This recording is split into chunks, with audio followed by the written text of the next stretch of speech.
Welcome to today's webcast, Higher Education Programs for Students with Intellectual and Developmental Disabilities, Enhancing Employment for College Students. My name is Jacqueline Camden, and I work for the Transition RRTC at VCU, and I'm joined today by my colleague, Eliza Lambert.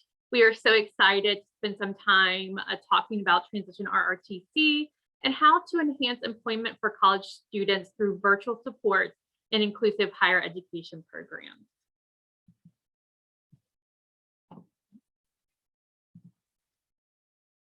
So the agenda for today's webcast is I will provide a very brief overview of the Transition RRTC and one of our studies.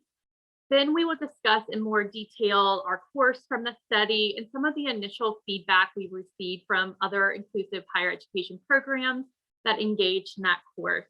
Then my colleague Eliza will take over and give you a brief overview of AFID in college, then go into supported and customized employment and some of the impacts of COVID on programs. Then she'll give you some tips and strategies on how to do virtual job development and virtual job site training. We will end the webcast today providing some basic general recommendations based on our initial information gained from the study and some of our experiences working virtually in our own inclusive higher education program.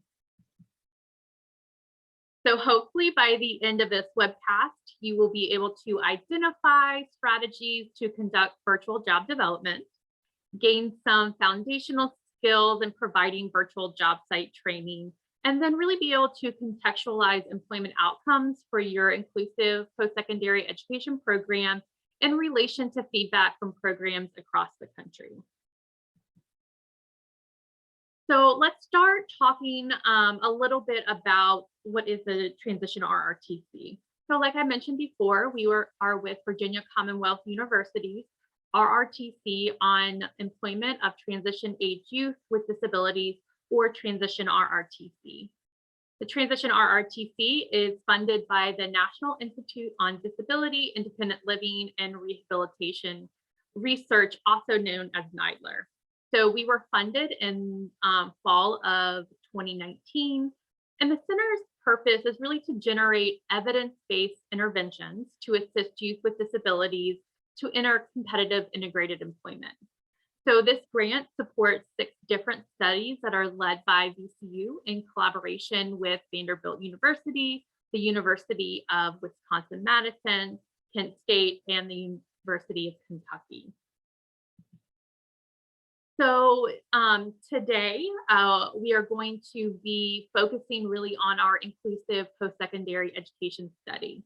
So this study is one of 6. It looks at the effects of trained inclusive higher education personnel on the employment experiences of college students with intellectual and developmental disabilities. So we really want to know, does providing training to program staff that provide employment supports to students, will that increase paid employment opportunities for students while they're enrolled in college? And then also, if those increased paid employment opportunities then will lead to greater post-graduation employment outcomes. So participants, which are staff in inclusive higher education programs, they receive training by engaging in an online course that we developed on implementing and then supporting paid employment on campus. After they complete the course, they will receive a year of technical assistance following that completion of the course. We will run 3 cohorts through the course and technical assistance throughout the study. So at the point in this study, cohort 1 has completed the course and is currently engaging in technical assistance. So let's take a little bit of a closer look at the course. What does it cover and what does it look like? So this is a 6-week facilitated course, and it really covers topics that are critical to obtaining and then supporting students in paid campus opportunities. So we cover topics such as career and student assessment, person-centered planning, how to conduct job development, then how to customize employment on a college campus, and then once students obtain those jobs, how do you support that? So we talk about job site training on campus. And then finally, we end the course with some tips on how to help students successfully transition from college to competitive integrated employment. So during the course, the participants will receive content through engaging videos, and then have the opportunity to engage in discussions with other inclusive higher education program staff across the country, and really talk about what are they doing, what is working, and what is not working, and really discuss what their needs are in order to effectively implement paid employment on campus. So these discussions have really been interesting, and throughout the discussions, themes have emerged around what program staff need in order to increase paid employment on campus for the students. So some of these needs that have been targeted is moving from unpaid to paid opportunities. So many programs have career development opportunities, but they're unpaid. So unpaid, maybe job shadows or internships. So folks in these programs are really looking at how do you move from unpaid to paid opportunities? How do you negotiate that with businesses? Then another theme is how to align opportunities with interest. So maybe programs have a lot of opportunities on campus, but the students are all rotated through the same things. They're not really based upon interest, but based upon maybe availability or relationships that are already there. So some of the needs are, how do you make sure students are getting opportunities that align with their own interests? And then some programs are on large campuses that's hard to network and to build those connections. So themes around how do you actually reach people and start building those relationships around campus. And then once you build those relationships, how do you actually get into a business, talk to that employer, and really get that buy-in to work with your program and hire students.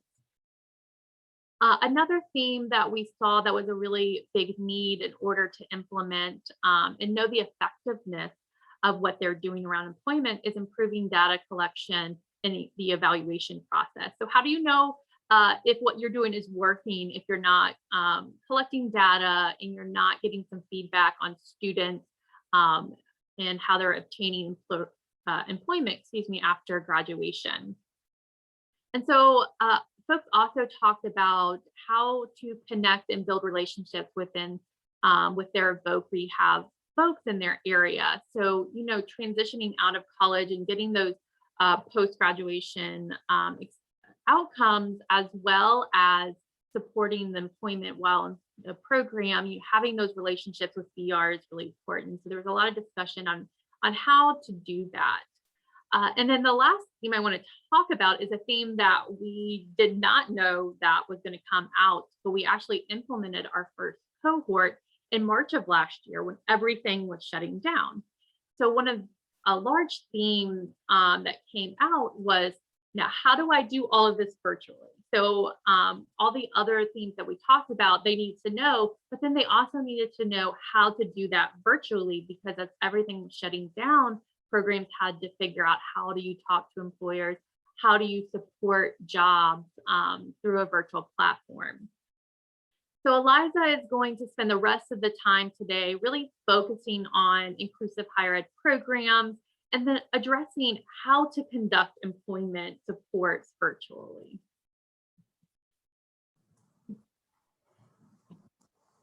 Great. Thank you so much, Jacqueline.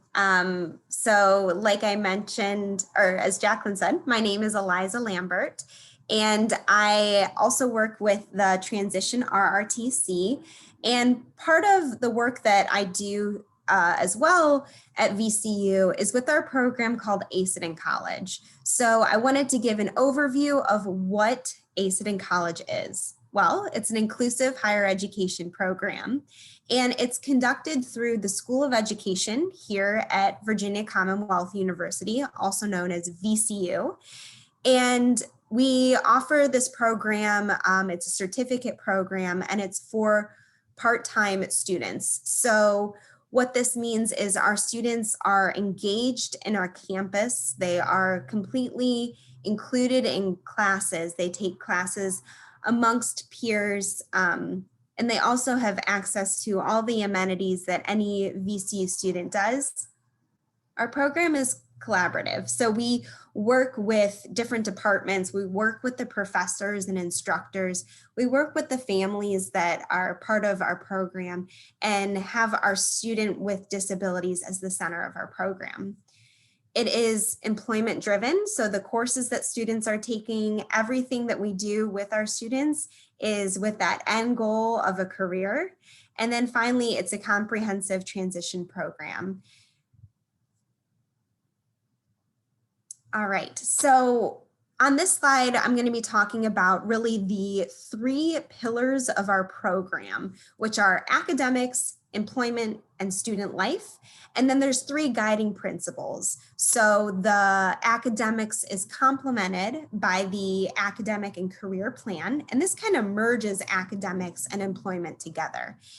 Our students audit classes while they're in our program that match that career goal that they have. They also maintain paid campus employment during their time here. So again, it bridges the academics and employment together. In our academics component, we have education coaches that support our students in class as well as outside of class in additional coaching hours. And then they also have an academic advisor within our program to help create that academic and career plan, to create the course schedule that they're taking, to help with getting them connected to professors or communicating any needs that they might have. Then on the employment side, which is what both Jacqueline and I work on, our students have campus jobs, as I mentioned, that are really all over campus that are completely dependent upon what the student is interested in. And then in their final semester of our program, they have an internship, which is really that next step and also that bridge between our program and then employment for when they graduate. We provide job coaching supports or employment supports for our students in obtaining those campus jobs, in maintaining those jobs, and then also communicating with the businesses and supporting them on the job site.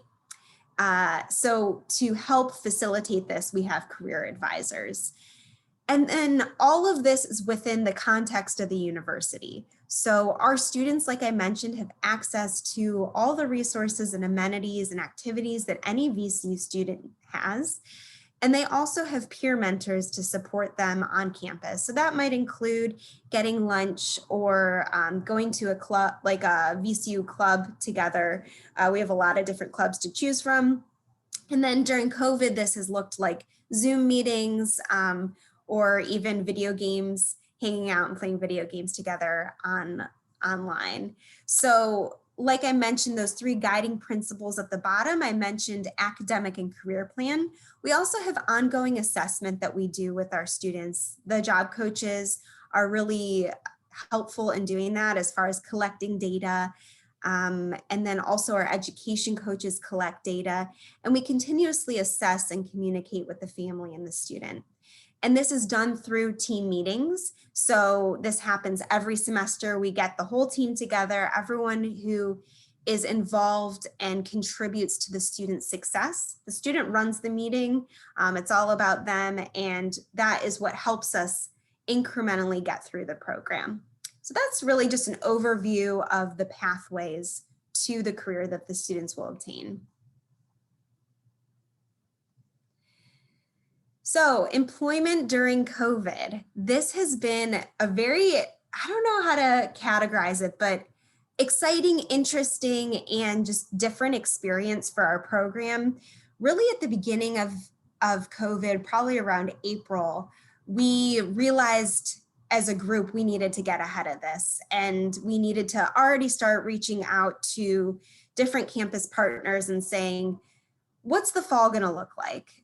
We don't know if COVID's still going to be here. What should we do to prepare? We still want our students to have that college experience. So because of this effort that we made at the very beginning, all of our students have maintained paid employment throughout COVID. So that was in the fall semester and the spring semester. We had 4 different campus jobs that were completely virtual. They were work from home, one of which was with the Office of Procurement Services. And this was a customized position. So this was something that did not exist, but we worked together with their staff to create this position that would meet the needs of their department from a work from home area. Basically, we asked them, is there anything that you haven't had the time to get to, that you haven't had the personnel to get at? And we came up with this really nice pathway to a job, and we're able to develop it. Then the real estate and capital assets, that was another area we were able to create a customized or supported position. And this position was actually one that came out because of COVID. They needed students to be calling and making sure that students were taking their daily health checks, which a lot of universities have, just to make sure that students don't have symptoms. And then also to make sure that students were doing their asymptomatic surveillance testing. So that was another job that was able to be done remotely. Then we also have a virtual internship right now with the Federal Reserve Bank of Richmond. And that was developed through their audit department. And that was a customized position as well. And then finally, the labs and classrooms computing, that was another area that we developed a supported position for. And I wanted to mention that 3 of these 4 we had not had existing partnerships with. So this all came out of COVID. 3 of these positions were kind of cold call or just, getting to know people in a different way on campus. And I'll talk about that more in the next slide on how we pinpointed these positions. We did have 2 in-person positions that had very limited exposure risk. So the VCU library, really no one was going into the library. So we were able to have a student work there who was comfortable being on campus. And then also outdoor adventure programming. That was another situation. They had really reduced staff and were able to have a student and a job coach in there as well. Virtual job development. So we were able to find and create jobs virtually. And what we found is that our university, and I can guarantee you your universities as well, really wanted to still facilitate the campus experience, the student experience. They wanted their students to be proud of the college that they went to, and even during COVID. So that was the angle that we helped pitch as we were doing virtual job development. Now, the first area, there's really 3 big steps in job development. All can be done virtually. The first one is research. That really came down to who's hiring right now. A lot of universities, including ours, had a hiring freeze, but that was a little bit, you could work around it with student positions. And that came from a really nice relationship that we had with human resources of, hey, our students still need to be working. Is anyone hiring? And they were able to tell us about that process so that when we went and researched jobs and talked with different hiring managers, we could say, HR has given us the green light. This is the pathway to obtaining these positions. So the research of who is hiring right now really was a scoping review of VCU's campus and came out of a lot of existing relationships that we had, but was also created in a different way. I presented with a student of mine to HR and someone reached out to us. So it for one of the positions that we developed, and that helped with the research aspect because it was really narrow for them. But I did do a lot of emailing to people I knew, like, hey, is anything popping up that you've caught wind of? And that brings me next to networking. it really comes down to who you know and how you're involved on your campus, and you can still be involved virtually. The capital assets and real estate position, that came from a connection we have with human resources. I reached out to our connection there and said, anything you hear of, any position you hear of, please keep us in mind. We are looking for paid employment. This is how that position came up. The human resources, individual emailed me and said, there's this position for checking in with different students on VCU to see how they're doing with COVID, to see if they're taking their daily health checks. And we had a student who wants to go into a public facing position. She's really interested in law enforcement. And we thought this would be a really nice kind of segue into that position. And it actually has helped her figure out a little bit more of her interest. And she wants to check out dispatch work for this upcoming semester. So we're looking at a position for her with VCU Police. And then finally, that third step of meeting with people. Virtual meetings, virtual presentation opportunities. I mentioned presenting to HR. We've done that a couple times. We've also done disability etiquette training. That's a nice way into a department as well, something that you can offer. I'm sure your staff are highly knowledgeable in this area and can provide a lot of information on that. So the labs and classrooms computing opportunity, I can talk about that for the meeting part. I decided to look at the organizational chart for this, for this entire department. And I looked at the different leaders that I maybe knew or maybe could reach out to. And I went in a linear way down the line and met with 5 different directors, and finally was shot up to the CIO of information technology. And they set aside a pot of money for ACIT students every semester for one of our students to be hired. And that could be virtual or in person. But it took a lot of meeting, talking, repeating myself over and over to different people. And it was like a domino effect. They kept on passing me to the next director. Oh, this is an interest.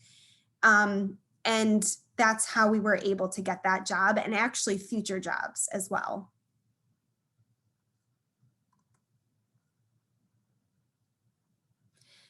Now comes down to the virtual job site training. So there's some techniques in here that I hope never go away. I've really found a huge benefit for our students in doing some virtual job site training.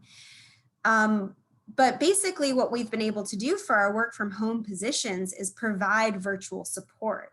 And there are some different concepts with systems of prompting that I'm going to go over, but there's also some apps and some different, things I wanted to talk about too, technology-wise. So Grammarly has been really helpful in writing emails to supervisors. And there's an app I like called Todoist, and that's really nice too. You can assign a student to a task, they can assign tasks, and it also breaks it down step by step, which is really nice in case a student needs support in remembering all of the different steps in one task. And then also Google Forms and calendars have been really helpful. For Google Forms for self-assessment, I've had students there's a lot of different motivational aspects that I was trying to target, and created a Google form for the student to reflect after each shift. And then collectively at the end of the week, we could look at, wow, these are the days you did well. Why do you think that might be? And she was able to identify, wow, I prepared in the morning. I woke up, I got out of bed. I didn't just lay in bed until my shift started, which working from home is something that I had to learn myself too. And then thinking about the different types of job site training techniques. So if you're trying to teach a task, really the most invasive prompt you can do is the hand over hand. And something that we've been able to do for this is remote control access. I've also found it's just very hard sometimes to tell people where something is on their browser. So the ability to remote control access something has been very helpful in showing them where it is, and then the student's able to repeat that after you. For verbal prompting, we've been in meetings before and I've seen a student who maybe isn't, engaging with their supervisor, or I can see they're on their phone or something like that. I've been able to use the chat feature to alert them, and that's been really helpful. And I find actually a little less invasive than if that was in person and I had to do something like, just a gesture prompt of like, put your phone down.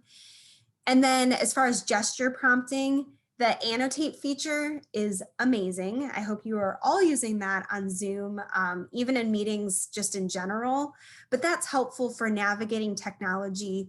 There's a lot of chaining and step by step for accessing content on Google Drive or other things like that. So the annotate feature has been beautiful.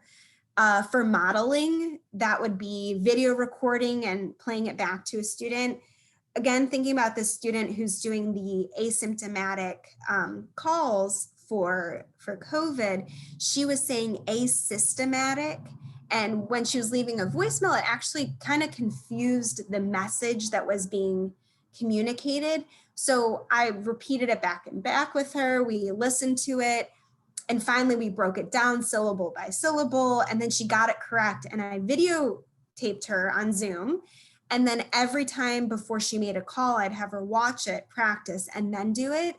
And I no longer have to do that invasive of a support, but that was really helpful to get her to pronounce it correctly.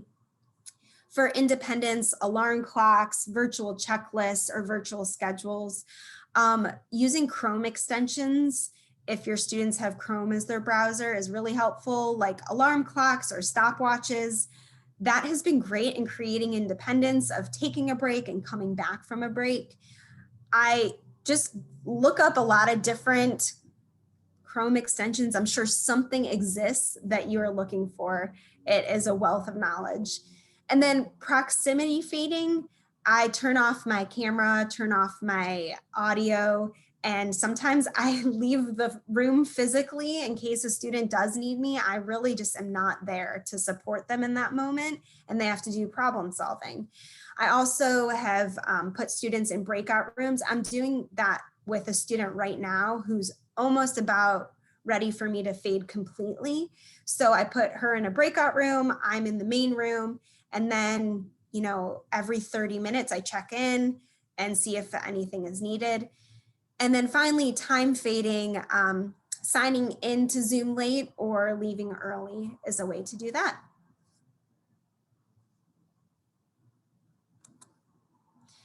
So our recommendations in general, like I mentioned, I don't think that virtual jobs are going away. Working from home is not going away and really makes the labor market very accessible. So let's get ahead of it as a group and think about ways that we can support our students and get them that experience. Because think about how great that looks on your resume to say that you've worked from home for a semester. Take advantage of accessible opportunities. Again, working from home can make work very accessible for students who maybe are having a challenging time transitioning onto campus or transitioning into that employment position. Always ask for paid employment. I can't emphasize enough that it sounds very simple, but you just have to say, can this be a paid opportunity? I'm looking for paid employment for my students. Incorporate it into your spiel, your pitch that you give, practice saying it. It comes fluently. And I actually have a really nice story of someone asking for paid employment, the person saying, yeah, absolutely. And then, my colleague coming back to me and saying, it's really that easy just to ask for paid employment. And it is. And that comes also with increasing your expectations of your students. If you believe that they should be getting paid to work, those around you will also believe that. It changes really just the beliefs and biases that people have about employment. And also ask about different speaking opportunities. Get in front of people, get your face known. take advantage of different, conferences that are on your campus, speaking with HR, connecting to different departments. Those are all great opportunities for you to really just network and get in front of people, and you can do all of that virtually.